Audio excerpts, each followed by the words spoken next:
Not since the end of World War II, at the height of the baby boom, have there been so many kids in our midst. There are now more than 52 million kids under 12 in all in the United States, the biggest burst in the US youth population in half a century. And for American business, these kids have come to represent the ultimate prize. An unprecedented, powerful, and elusive new demographic to be cut up and captured at all costs. There's no doubt that marketers have their sights on kids because of their increasing buying power, the amount of money they now spend on everything from clothes to music to electronics, totaling some $40 billion every year. But perhaps a bigger reason for marketers' interest in kids may be the amount of adult spending that American kids under 12 now directly influence, an astronomical $700 billion a year, roughly the equivalent of the combined economies of the world's 115 poorest countries.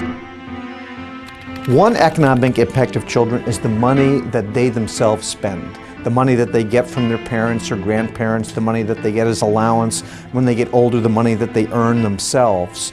That is an increasingly significant amount of money. But that's not where the real money is.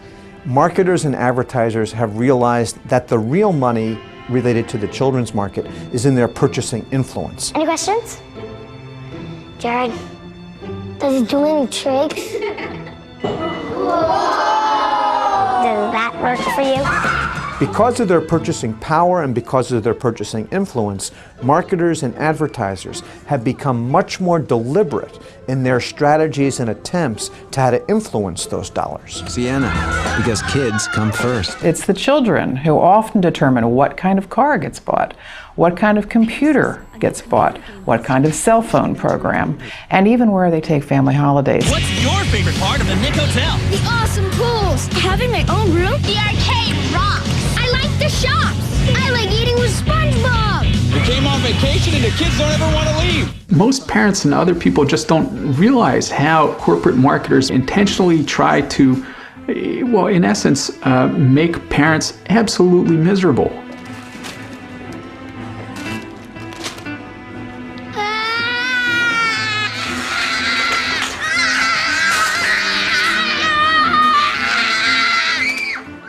Corporate marketers have actually studied the whole nagging phenomenon, which corporations do nagging better, and they provide advice to corporations about, what kinds of tantrums work better. Children sometimes say, can I, as much as 9 times. Will you take us to Mount Splashmore? No. Will you take us to Mount Splashmore? No. Will you take us to Mount Splashmore? No! And part of the nag factor is designed to help maximize the number of times children will keep asking and keep asking. Will you take us to Mount Splashmore? Will you take us to Mount Splashmore? If I take you, will you two shut up and quit bugging me? Yeah, of course. Well, will you take us to Mount Splashmore? Yes! Thanks, Dad. So these kids have a lot of power in the economy. The advertisers know it, and they are going after them in a way that is unprecedented. It's the place where I want to be. This generation of children is marketed to as never before.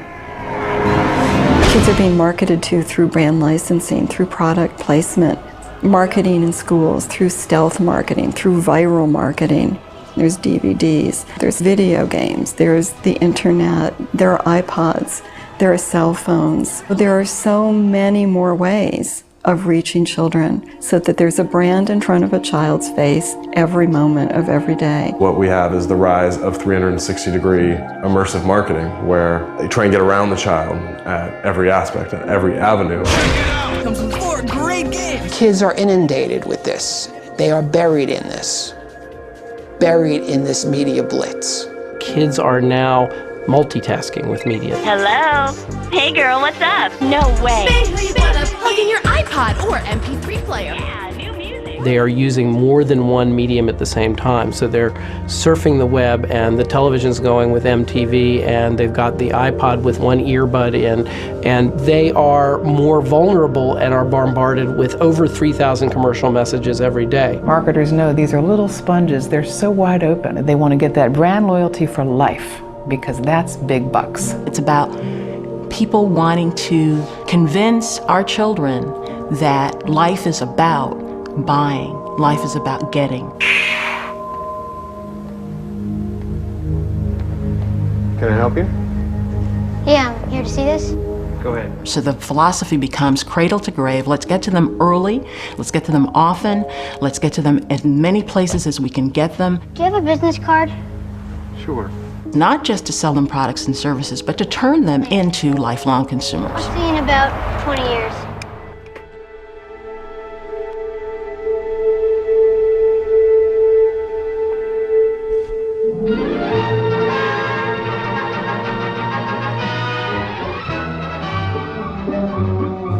Though grown-ups represent the greater part of any community's purchasing power, children very definitely are an influence in the purchasing of everyday commodities. Children have participated for a very long time in the consumer marketplace, but in the past, children's consumer culture was a cheap little culture. Every afternoon, the kids make a beeline for the Seminole 5 and 10, a terribly misnamed candy store. It should be called the Seminole 1 and 2, because that's the way Alice and Frank Smith make their living, a penny at a time. Well, it's penny candy because kids only had pennies. Kids, this is a toy you've got to have. Look at the fun Debbie and Andy are having with these realistic Ride-'em toys. Although it's true there was advertising to children back in the 1950s, the 1960s, even in the 70s, the amount of it was very confined in comparison to today. You want to get a Slinky.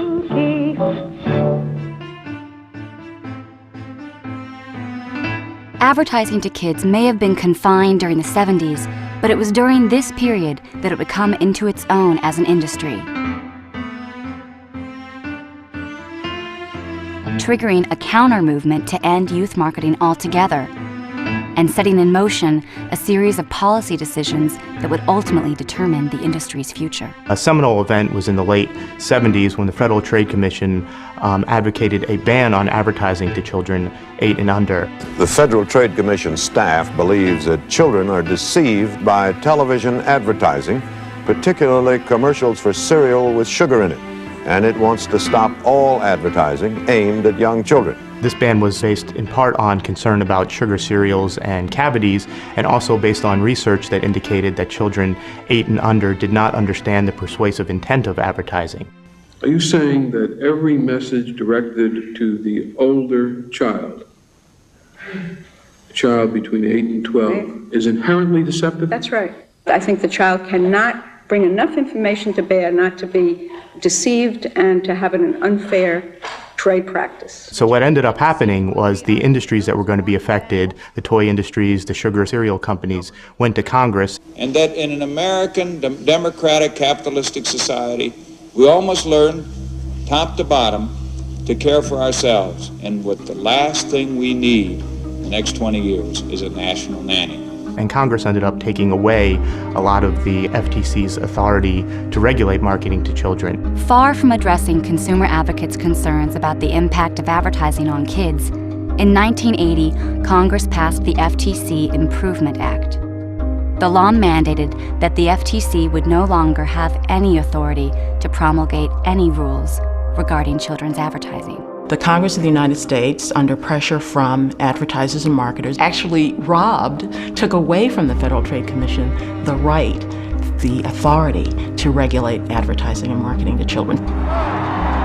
And what little remained of government's power to regulate children's advertising would be dealt a final, fatal blow in the early 1980s. Government is not the solution to our problem. Government is the problem. In the 1980s, this country was in a situation of falling in love with the market, thinking that the market was the solution to everything, and of deregulating industry. For those of you with television stations, I have an announcement. As you know, I've never liked big government, and I think you will agree there's no reason to substitute the judgment of Washington bureaucrats for that of professional broadcasters. By 1984, the Reagan administration had completely deregulated children's television. All bets were now off. Corporations now realized that Congress was not going to do anything to restrict their power to marketing to children, and they now actually had more power. And lo and behold, a lot of really smart marketers discovered children as a huge market. In the decades prior to deregulation, kids' consumer spending increased at a modest rate of roughly 4% a year. Since deregulation, it's grown a remarkable 35% every year, from $4.2 billion in 1984 to $40 billion today, an 852% increase. Deregulation really opened the floodgates for a kind of marketing to children that never existed before the mid-1980s. And the masters of the universe. Suddenly, it became okay to create a television program for the sole purpose of selling a toy. No one can stop the spike-studded armor of the mighty Spikor. Not even me, you muscle-bound porcupine. Not even you, E-Man. And sure enough, in the year immediately following the congressional action, the 10 best-selling toys were all based on kids' television shows. It was the beginning of a new era for childhood marketing. A few years after deregulation, when the Teenage Mutant Ninja Turtle movie came out, awesome! There were over 1,000 products linked to the movie. There was also the TV show children were seeing every day, and there was the comic book that slightly older children started to look at. It was a saturation of the whole childhood culture. Well, when I was a kid, Hopalong Cassidy was on television. He was like one of the first children's programming. Here he comes! Here he comes! It was only after he became so successful that they developed the lunchbox. Now they developed the lunchbox and the dolls before. The Star Wars Ultimate Lightsaber. I mean, this is why people like George Lucas has said, I am not a film director, I am a toy maker. Everything's Star Wars. Chewbacca is recording ringtones for a cell phone company. Star Wars, the marketing force, has married its name to a pile of products, including masks, dolls, lightsabers, hats, snacks, cups, more snacks, wind-up toys, action figures, cereal, and even a best-selling book. And so, with deregulation, a new world had been opened to marketers. Free now to turn the most powerful emotional attachments of kids into unheard-of profits.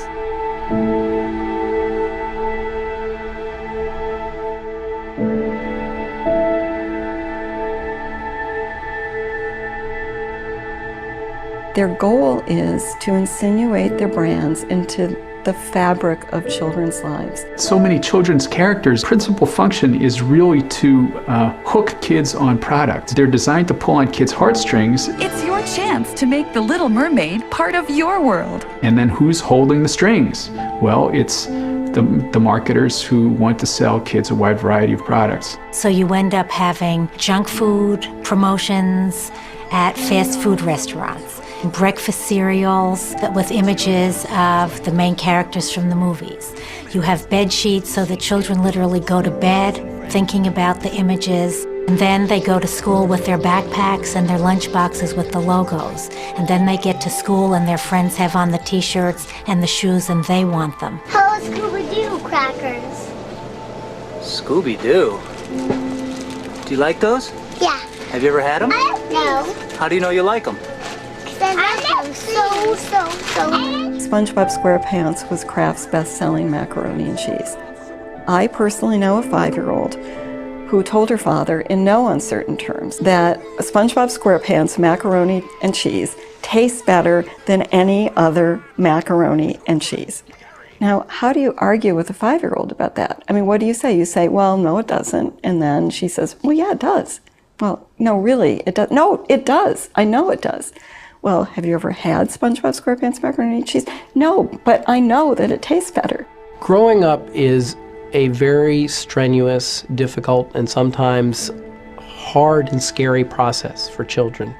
One of the things that gives them some stability and continuity in that is their attachment to touchstones in their lives. And among those touchstones are characters. Clifford the Big Red Dog, Mickey Mouse. These are constants in their lives. These are things that they have figured out, they feel they understand, and that they feel comfortable with, and indeed, in their own way, love. When you take that and you leverage that into saying, eat this food, you are basically leveraging that very powerful emotion that the child has, that very powerful attachment to make money.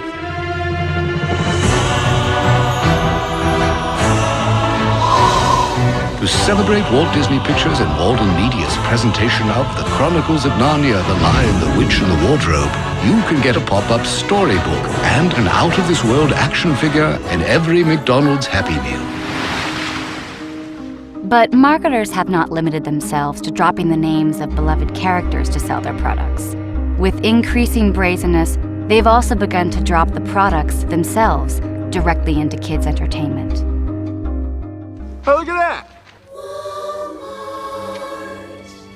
Is it a mirage or just product placement? Hey, who cares? With shopping convenience at such low prices. Water, Fresca, Mountain Dew, your product name here. Product placement is weaving of products into programming without adequate disclosure. Welcome to Wendy's. May I take your order, please? Classic triple lettuce, tomato, and cheese. Classic triple lettuce, tomato. I got it. Classic. Chicken nuggets. What kind of toys do you have? And so it's dishonest advertising, it's deceptive advertising, it sneaks by children's critical faculties and implants its messages in kids' brains when they're paying less attention. American Idol, which is a top-rated television program for 2 to 11-year-olds, is just rife with Coca-Cola product placement. American Idol is brought to you by Coca-Cola. The Gilmore Girls eat Pop-Tarts for breakfast. Are you enjoying your breakfast? I don't know if I like Pop-Tarts. Did you fall on your head while you were sleeping? I don't know. Do I like this? Is this something I like? Children's films have product placement in them. I mean, what Spy Kids had McDonald's as a plot point. And also product placement is getting more and more prevalent in video games.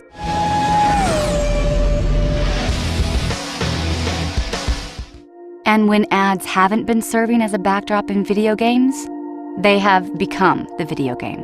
With children now as likely to be on the internet as in the playground, they're exposed to so much advertising they learn to ignore it. That's why advertisers love internet games. Not just ads, not just games, they're advergames. She can score with Skittles, race with Chips Ahoy, or hang out with SpongeBob. It's part of this by any means necessary. I mean, we've got to get to the kid. We've got to make sure that that child is indoctrinated as a consumer cadet. So therefore, we've got to get to them in ways that maybe they don't even know that we're getting to them. This new world of advertising in entertainment and entertainment as advertising no longer seems to recognize any boundaries, especially with the rise of new media technologies. Children with cell phones have become a prime target for marketers selling products. It's because 1 in 4 American kids between the ages of 8 and 12 has a cell phone. That's 5 million children. And that number is expected to double in the next 3 years. Cell phones make children much more vulnerable to advertising. It's advertising literally right in the face of a child. And I can get all kinds of themes, ringtones, and lots of cool games, like Pirates of the Caribbean. Disney and Nickelodeon now have downloadable content for cell phones. Watch videos, catch cast interviews, interact with a favorite Wildcat. Companies are using text messaging in order to reach kids. I mean, if your child has a cell phone and that cell phone has internet access, then your kid's being marketed to, in ways that you don't even know. So we have to stop thinking of marketing to children as just commercials. I mean, commercials are just so 20th century. Introducing Nicktropolis, a huge new world just waiting to be explored by you. With more than 40 million kids online daily and growing, perhaps no tool has become more important to marketers than the internet. And advertisers are making sure to hit kids where they gather, where tens of millions of elementary-age kids are coming together to chat, play games, and watch videos, all while being immersed in the brand. Welcome to Webkinz. At Webkinz, for example, millions of kids a day chat with each other, explore, and shop in a virtual world, a world open only to those who go to a designated store and buy a $15 stuffed animal imprinted with a secret code that allows kids to join and enter the Webkinz world, where they are encouraged to shop some more. One of the reasons marketers covet these sites is because of their proven ability to gather personal information from kids. The internet allows people to be micro-targeted. If you have the person's birthday, you could say, "Happy birthday, Billy. Have you seen the new Power Ranger watch?" It's very personal. If you set up 5 different accounts from 5 different geographic areas, on different genders, on different ages, with different preferences, you will see 5 different ads. You will see 5 different worlds.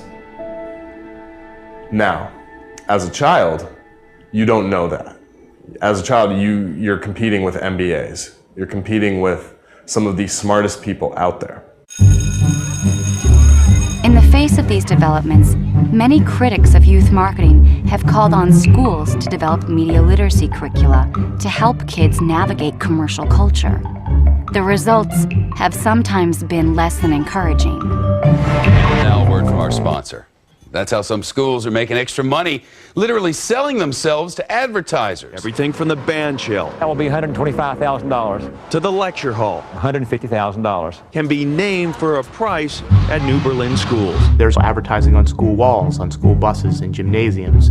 There's donated scoreboards that have the Coca-Cola or the Pepsi logo on them. There are so many ways that commercialism has intruded into our classrooms. There's Coke and Pepsi and Cadbury Schweppes in the schools, which are helping to generate an epidemic of childhood obesity among our kids across the country. There's school book covers. There are sponsored educational materials. There's a company called Field Trip Factory, which takes kids to places like Petco and to Sports Authority and calls that education. These Chicago kindergartners are on a school field trip, but the animals they're going to see aren't in the zoo. We want to welcome you to Petco. Across the country, a growing number of schools are taking America's classrooms to America's malls. There's a new company called Bus Radio, which is trying to compel 1 million kids to listen to 8 minutes of advertisements per hour as they ride the school bus. Bus Radio. Busradio.com. We'll choose a name at random, and if you're the winner, we'll give a pair of tickets to your bus driver too.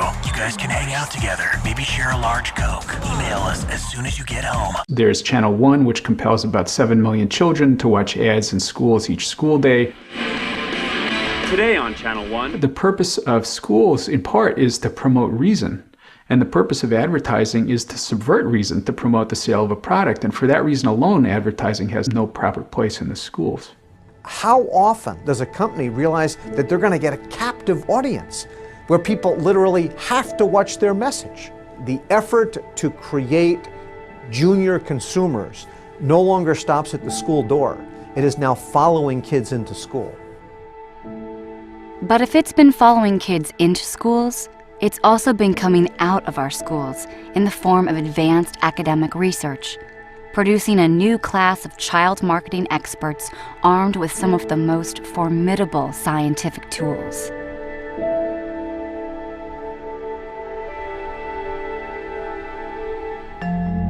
Psychologists and anthropologists and sociologists and behavioral scientists are used by marketers to really shape and cement children's brand preferences. They want to be part of the fabric of children's lives. 12 years ago, there were no youth conferences where you looked at more effective ways to market to kids. Now, there are probably 15 a year, different conferences on tweens, teenagers, the Latino community, how to reach youth with your product, your program, your packages, your characters, your advertising campaign, how to reach them more effectively, how to get more of their dollars, which is marketing, and you can't blame people for that. But is it balanced with more conversations, more discussions of what's good for kids, how can we move our society forward in a healthier way? No. Child psychologists and other psychologists are now absolutely integrated within the marketing field, and their techniques are so widespread that in fact it's probably pretty hard to come up with parts of the marketing effort that don't have anything to do with psychology. You're a psychologist, you do research, you know the difference between a 3-year-old and a 5-year-old. And you know how to reach a 3-year-old, and you know that you have to play the ad much more slowly and use round figures instead of angles, because children like round figures at that age. And you know that 5-year-olds have a whole different set of concerns. So we can fine-tune the marketing to communicate better with children. One means of fine-tuning is the tried and true method of the focus group. It's quiet, it's controlled, there's usually a one-way mirror, so we can see behavioral cues. It's how they look, it's the look in their eyes, especially with kids who don't have that sense yet of self-monitoring. You know, all their actions are very descriptive, and once we take what they say and then feed that in with how they look when they say it and their behavioral cues, we really end up with a strong measurement of how product affects them. Still another means is ethnographic research, which, tuned to the goals of marketers, has become a kind of scientific stalking. They go into supermarkets with them and film exactly how they look at a product, pick it up, put it back down, the way they move around a supermarket. They film them on the playground. They film them in school. They film them eating breakfast. They film them going into their closet and deciding what to wear. What are the things that you need that aren't in here? I need a lot of... They film them talking to their friends. They organize little friendship circles and film what they're doing. They even follow them into the bathroom.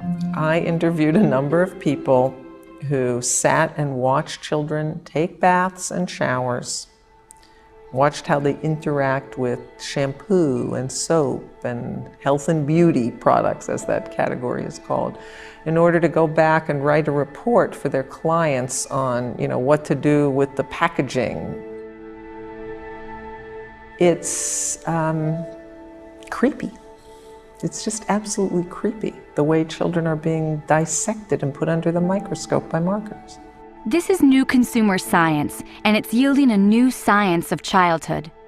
And perhaps nowhere else have the different elements of this science merged so seamlessly as in the Girls Intelligence Agency. Not the CIA, it's the Girls Intelligence Agency, which, for all the cloak and dagger, is actually a marketing firm. The Girls Intelligence Agency claims to have tens, if not hundreds of thousands of girls across the country that it is in contact with and working with. The signature product of the GIA is something called the Slumber Party in a Box. Guys, sacred opening of the cake. Kids are asked to sort of push a certain product, or they're more like focus group parties where kids are asked to come and give their opinions on products. What is the hottest item? The sleep mask, the fuzzy phone, or the beauty kits? Fuzzy phone. They ask them to be sly. They ask them to get information on their friends without their friends knowing about it. It's teaching children to exploit their friends for the purpose of getting money or free products. What happened at your home the other day, marketing, or was it a party? It's kind of both. It was a party for us, but it was marketing for the companies. And is that cool with you?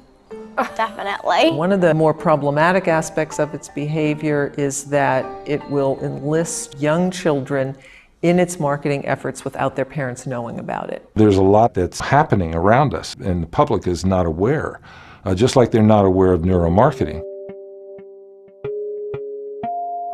And that's another whole scary thing, to put a child in an MRI and then watch what is lighting up inside his brain based on the stimulus, and then saying, wow, this works, this is good, look what happens. They do blink tests on kids, for example. They develop ads and then see how frequently a kid blinks or turns their eyes away. And when they see the kid blinking more, they change the ad to make it more mesmerizing. There's stuff they just can't take their eyes off. And it's not an accident. They've gone over and over and over with extensive high-tech kinds of testing devices to find the precise configuration of characters, colors, music, words, and so forth that kids can't resist. They want to spend time understanding child development, understanding the child's need to belong, a child's need for community, a child's need for independence, to encourage children to buy. And somebody asked me, you know, Lucy, is that ethical? You know, you're essentially manipulating these children. Well, yeah, is it ethical? I don't know. But our role at Initiative is to move products. And if we know you move products with a certain creative execution, placed in a certain type of media vehicle, then we've done our job. They are tomorrow's consumer, tomorrow's adult consumer. So start talking with them now, build that relationship when they're younger, and you've got them as an adult. I'll say it. These marketers are very similar to pedophiles, okay? They are child experts. If you're going to be a pedophile or a child marketer, you have to know about children and what children are going to want. Kids love advertising. It's a gift. It's something they want. There's something to be said, by the way, about being there first and about branding children and owning them in that way. And antisocial behavior in pursuit of a product is a good thing.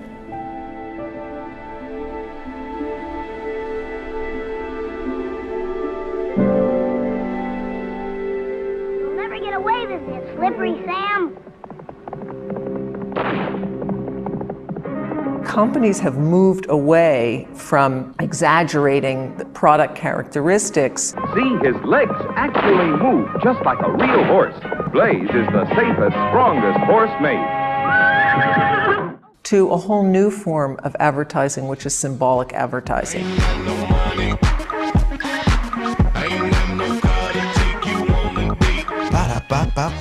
The product is pushed not on the basis of what it can do or how it tastes, but of its social meaning.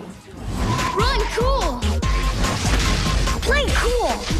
Be cool. So kids are taught to want candy or sugared cereals or soda because it's cool. Cheesy. It will define them as an individual. What you buy is who you are. You give a little love and it all comes back to you. There's a mantra in American society: you are what you have, you are what you buy, you are what you own. I mean, where did she find that outfit? Like Ugly Are Us? More like Ugly Are Her. We are so funny. And pretty. I love us. The corollary of that is, and if you don't have it, then you are less than. You're a nobody. You don't have self-esteem, and this happens even for children. Nice jacket. Abercrombie? Please, it's Dior. Why, is yours from ANF? Our mom bought it for him at Kmart. I think the thing that upsets me the most is that it's not just products that are being marketed to children, but values. And the primary value that's being sold to kids over and over and over again is the value that things or stuff or brands will make us happy.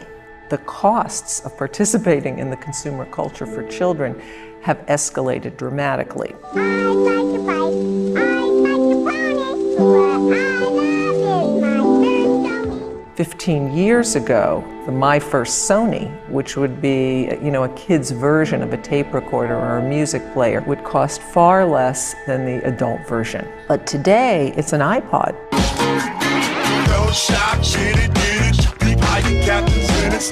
In grades, 1, 2, 3, 4 even, very, very expensive products.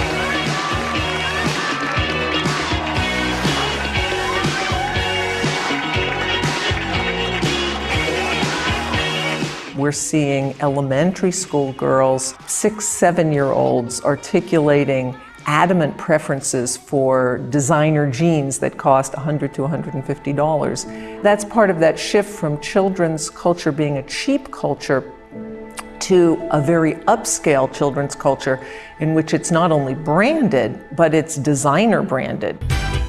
Fetch me my Jimmy Choo flip-flops. Where is my pink Prada tote? I need my Tiffany hairband. Then I can go for a blow. It's gotta have it, gimme. That's the value system. I want more. Self-indulgence, instant gratification, and materialism. Everything's got to be perfect for me. That's the basic consumer identity. You could try thinking of things that remind you of each note. Do. Oh, that's easy.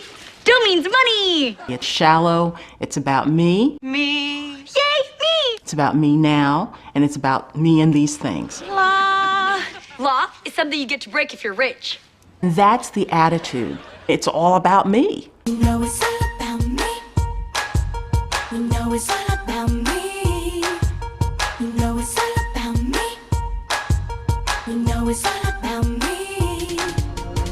it's really a disservice to kids. I think part of what we need to be able to tell kids is that it's fine to have nice things. There's nothing wrong with having nice things, but don't mistake that for happiness and satisfaction. In about 20 years, what do you want to be? Oh, I want to be a baseball player.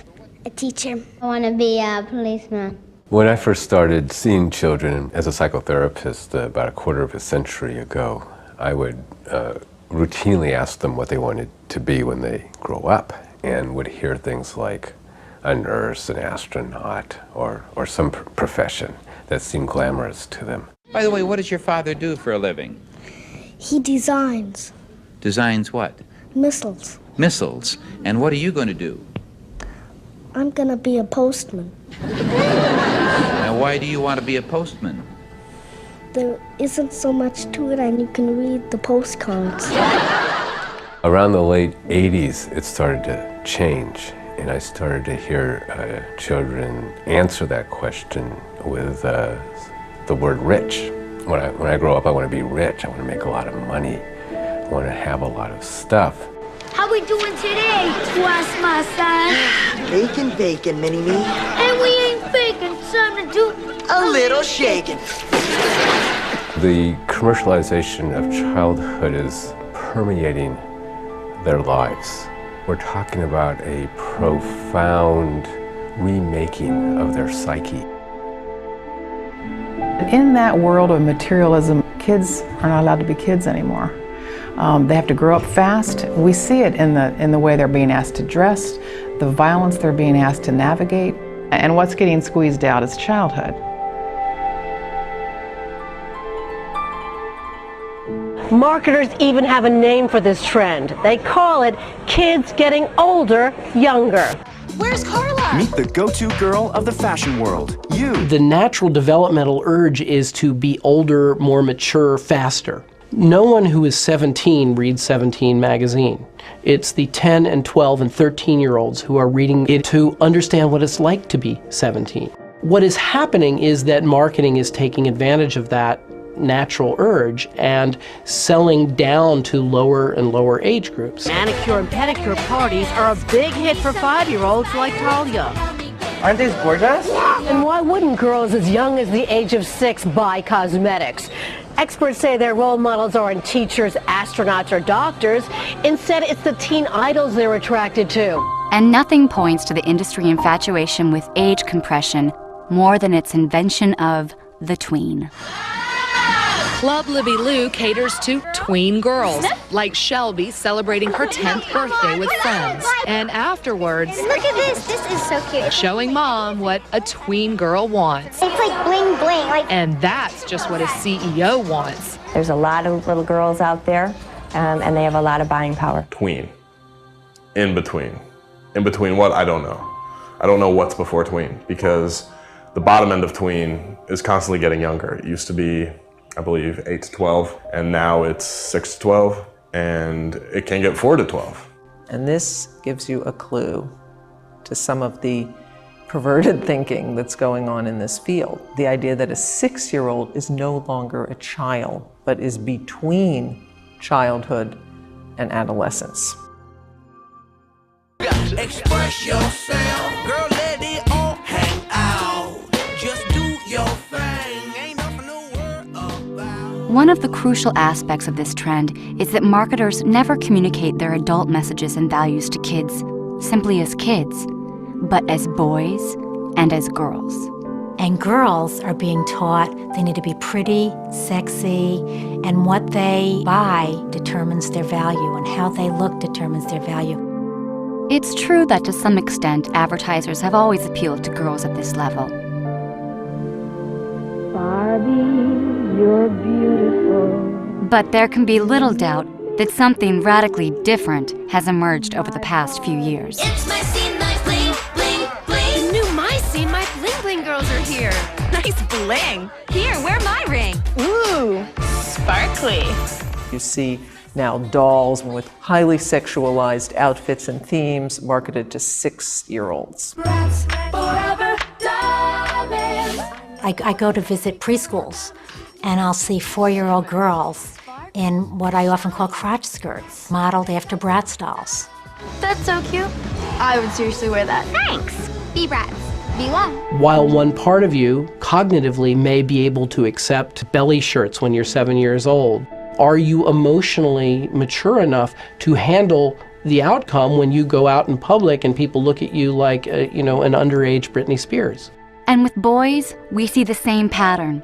While to some degree marketers have long targeted boys with what would seem to be adult messages that equate being a man with aggression and toughness and violence, today's boys are immersed in an altogether different world. Fire!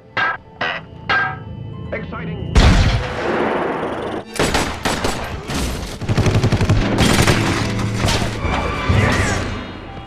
With boys, what we see is the use of images of violence, power, domination at very young ages. With video games, for example, we went from 16-bit to 32-bit to 64-bit to 128-bit technology in about 5 years. What that means is that we're getting closer and closer to virtual reality.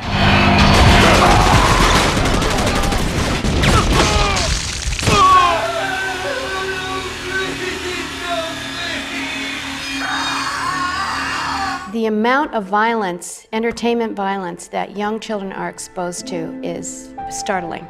They're getting a message that when you have conflicts, you fight with violence, that you have to fight in order to resolve your differences. That's what you do.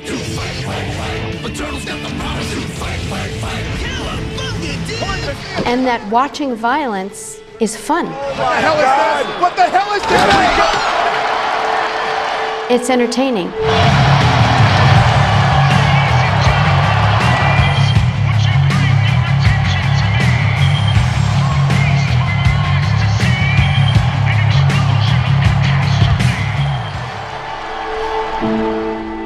The Federal Trade Commission report that came out looking at the marketing of media to children showed that indeed the media industry was marketing material to children that even their own rating systems said were too young for that material. The studios confirmed to Congress today that children as young as 9 years old were tested for their reactions to R-rated violent movies. Clearly, there were times during the period discussed in the FTC report when we allowed competitive zeal to overwhelm sound judgment and appropriate standards. So the very people who are making the product are telling you what's appropriate for kids. And there has been a shift in the space of a decade of one full ratings point. So what was an R-rated movie is now a PG-13. They don't use child development experts in deciding this, and the questions they ask are not, is this okay for kids? It is, would parents let kids of a certain age watch this? I still masturbate to Pam. Greg? Look at those boobs. Man, I just want to lather them up with soap and just...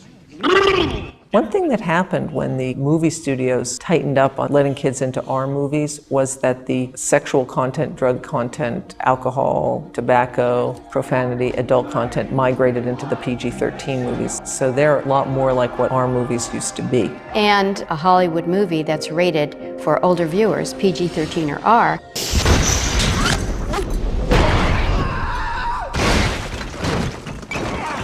has a whole line of toys and products marketed to children 3, 4, and 5 years old. New Itsy Bitsy Spider-Man.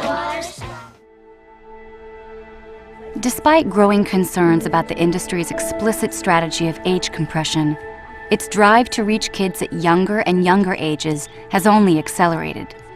The result is a massive and growing toddler industry that almost from the womb now blankets babies in brands. It's really hard to find baby paraphernalia that's not plastered with media characters. You can find unbranded baby stuff, but you can find it in high-end toy stores. But if you go to places where poor middle-class families shop, it's all branded. So the babies start out life with the notion of consumption. And that's not an accident. What they want is cradle-to-grave brand loyalty. That's what they talk about, share of mind. They talk about owning children for life. Norman Feeney, Pepsi drinker for life. There's been this recognition, apparently, that children as young as 6 months of age can recognize brands. So now, if they can recognize brands, we've got to make sure that they recognize our brand. The marketer is interested in getting to that child at the very, very beginning to begin to shape that child's worldview, to begin to shape that child's brand preferences, to begin to basically tell the child, in a sense, what that child needs in order to have a meaningful life. And that's where we see, as mothers, that's our job. It's not theirs.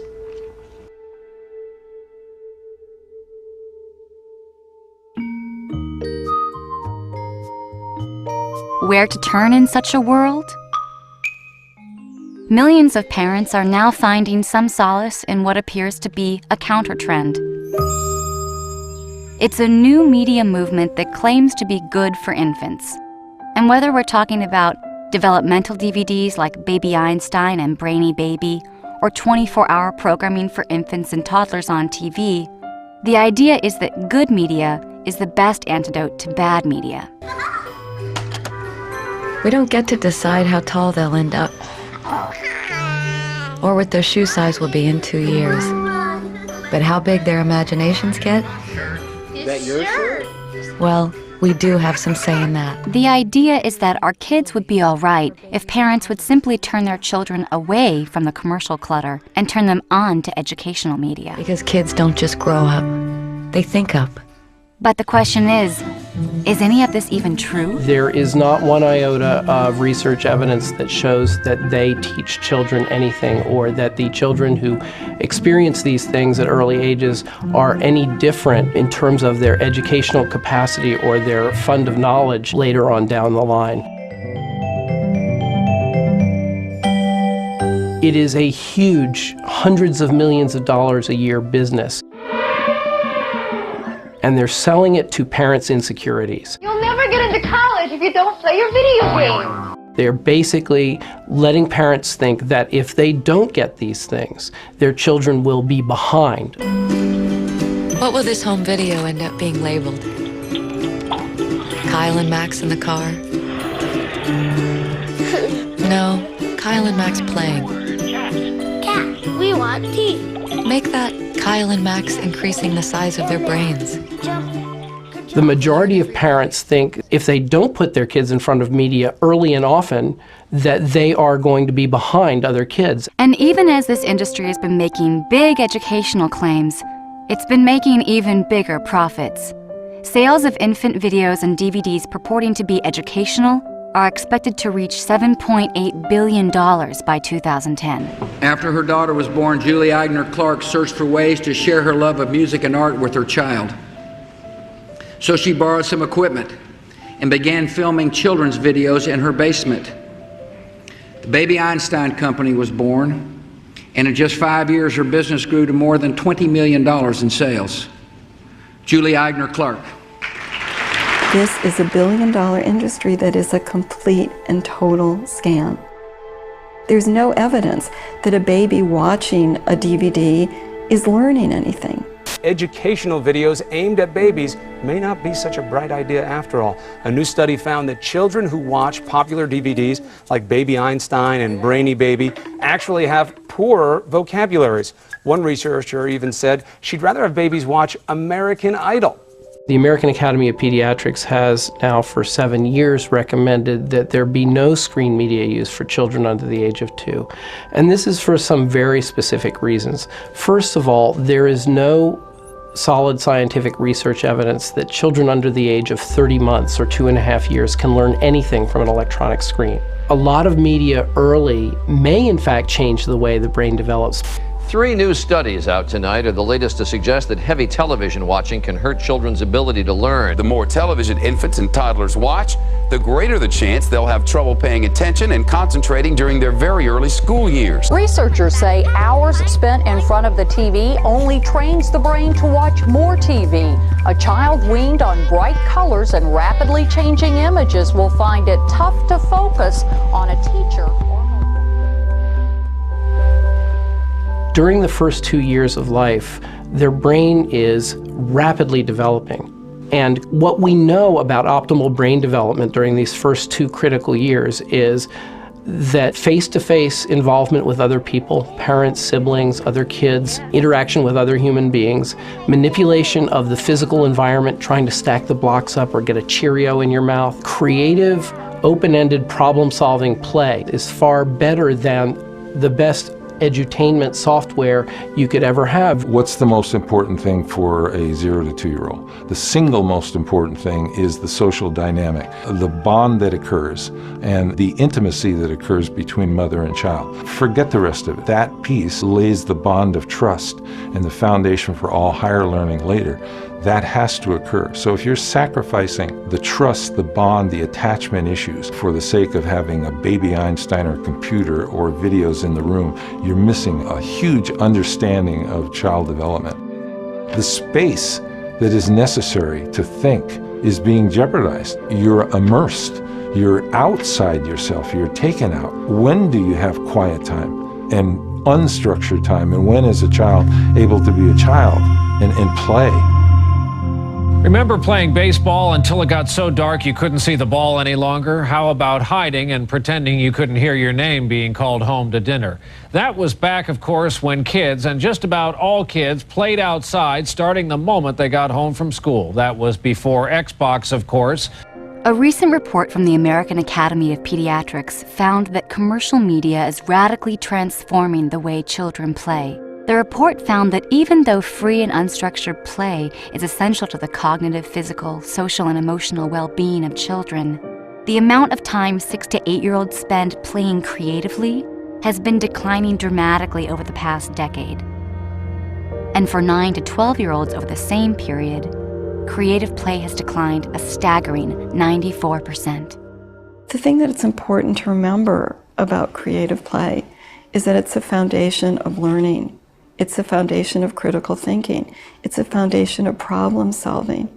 It's the foundation of empathy and of, the experience of being something else. And it's the way that kids make life meaningful.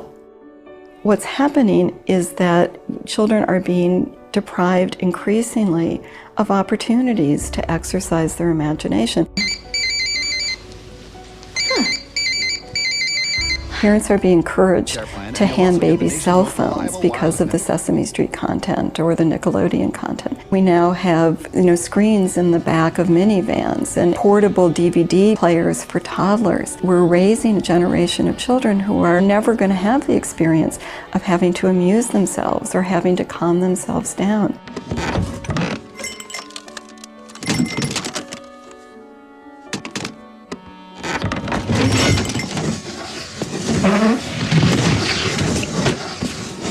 And so they're always going to need a screen, and that's exactly where the marketing industry wants them. And when children play with toys that are based on media products, they play less creatively because they're not spurred to make up their own world. She's a fiesta girl. Move your arms up and down, shake your head. How's this, Dora? They're not spurred to make up their own storylines. What they do is they just regurgitate what they've already seen using products that are based on the film or on the television show. Every flip, every stick, every web sling and trick Spider-Man can do, now you can too with the Spider-Man stunt system. It's not real play. Their own imagination and their own past experience isn't evident. It's really just an imitation of what they've seen. You can be just like Superman. With a Superman Returns inflatable suit, strap on the punch and crush gloves, and you'll hear the sound of every punch you throw and everything you crush. The world needs a hero. Are you ready for the job? Inflatable suit accessory, you put it together, batteries not included. Punch and crush gloves sold separately. The message kids get is that they can't play Harry Potter unless they have an official Harry Potter wand. Or they can't play some hero unless they have all of the paraphernalia that goes with it. Straight from the movie comes Jack Sparrow's gear. Battle with the Clash and Flash sword with lights and sound effects. Fire the electronic pistol. Be Jack Sparrow. And in a way, they're being told their imagination isn't good enough. It's not good enough to pick up a stick and turn it into a wand. You have to have the real wand. It's, okay, the newest, greatest robot toy that does everything for you and you don't have to play with it anymore. It just plays by itself. You watch it. Great, and at a cost. I don't even put the thing together anymore. It's no model making, no thinking, no coloring, no painting it. It's just all ready for me and ready to go. The fundamental message that I need something outside of myself in order to play is really harmful and tragic, because it starts to take play out of children's hands. So the kids need more and more and more in order to be able to play and in order to be happy. We're creating a future generation of super consumers. Rather than consuming less, our children will consume even more than the baby boom generation or the Generation Y or X. What does that mean for our future, for our well-being, and for their well-being?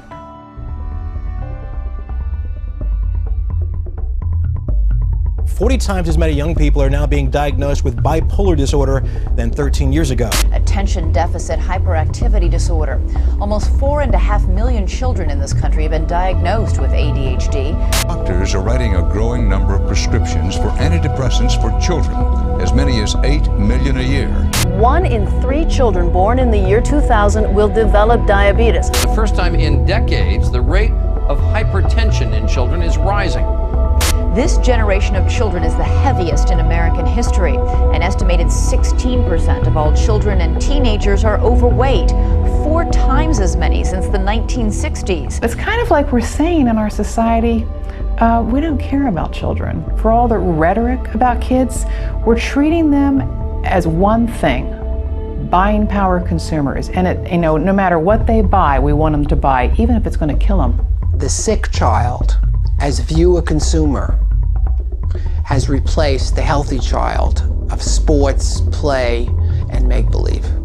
People who are really smart, who've done a lot of research on this, are beginning to say, wait a minute, there seems to be some association here between advertising and marketing and all these problems. I designed a study which looked at children's involvement in consumer culture. And what I found was the more media a child used, both television and other forms of media, the more likely they are to score high on a depression scale and an anxiety scale. This is one of the very most important public health problems in the United States, if not the most important public health problem in the United States. And one of the most disturbing of these negative health trends is the rise of illnesses linked to childhood obesity. The dark side of a kid's consumer culture that promotes junk food and sedentary media use over physical exercise.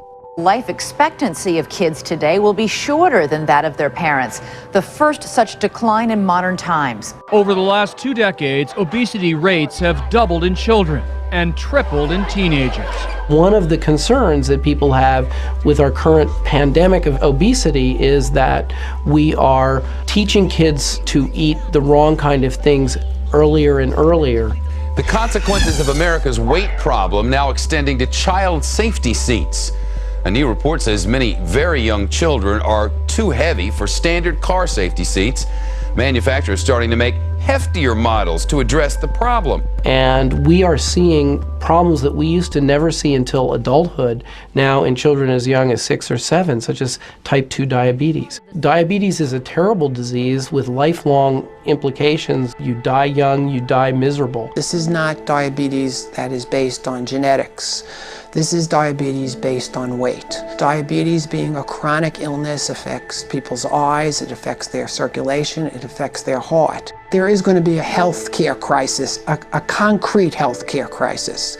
Despite these concerns, regulators have not only been reluctant to address the problem, but even to acknowledge that there is one. There are no simple solutions to this problem. Look, even our dogs and cats are fat, and it's not because they're watching too much advertising. So you're saying advertising has had no impact on the increased obesity problem? I'm saying that if you look for a correlation and causation, there is none. There's no way we can really make childhood healthy in this country without a government effort. We've done it in other areas. We do it in the area of child safety. We have laws about putting helmets on kids, seatbelt laws, tobacco marketing to kids, but somehow we think it's okay to make children fair game for marketers who just want to profit from them, irrespective of the impacts on their health and well-being. Not once have I ever heard a corporation say, let's put on the chalkboard The pluses, the maybes, the questionable impact, and here's some negatives that could come out of our product or program. I've never seen it. If I'm a producer and distributor, I don't think it's fair for me to say, well, I don't care what the social consequences of what I do are. I'm just making a buck. I mean, we wouldn't tolerate that in a lot of other areas. The marketing industry spin is that it's all up to parents and that parents should be the sole gatekeepers. What about their parents, though? The parents are responsible for the conduct of the child. Does. Isn't it a parent's responsibility? Isn't it the parents' responsibility to monitor what their kids are reading and watching? Isn't the choice of what to buy and feed kids up to parents, ultimately? Parents can't cope with this alone. They need help. We have a $15 billion industry that is working day and night to undermine parental authority. Responsible adults would say that, of course, parents are responsible. But if children are not with their parents 24 hours a day, if they're in school and the school is full of advertising and marketing, if they go to daycare and the daycare center is full of advertising and marketing, if someone's inviting them over to a slumber party and there's a surreptitious selling or market research going on there, I think it's asking an awful lot of parents to take all the responsibility. It's akin to an owner of a large fleet of trucks announcing that our fleet of trucks from now on is going to be barreling down the road, especially where children are, at 150 miles an hour. Parents, watch out. It's your job to take care that your children don't get hurt. No one would argue in that case that the owner of the fleet of trucks doesn't bear any responsibility at all. In fact, the FTC and the FCC's role is to protect children when the marketplace isn't protecting them. And we have a situation now where those agencies are not fulfilling the role that they actually were given when airwaves, for example, were turned over to private corporations. So things are very out of balance. We're the only industrialized country in the world that really doesn't have a policy about this. I have consulted and spoke to people in Ireland, in the Scandinavian countries. They don't permit this type of advertising. But usually, when there is any type of debate about this, the industry brings out the First Amendment rights, okay, the Constitution. I say they're entitled to the Constitution, but they're also entitled to the shame. Shame on them. This is our future, and they know that this is wrong. We need, in a proactive, forward-looking way as a society, to say, how is this changing us? How is this changing our environment? How is this changing our society? And do we want this? I think that we have to look at this as an issue of rights. The rights of children to grow up and the freedom for parents to raise them without being undermined by commercial interests. In that sense, it's like the civil rights movement or the women's movement or the environmental movement. I think that we're at the beginning of a growing movement and that it takes time. This is a lot more than about selling products and services. If we care about nourishing the human spirit, if we care about human relationships, we've got to care about this issue.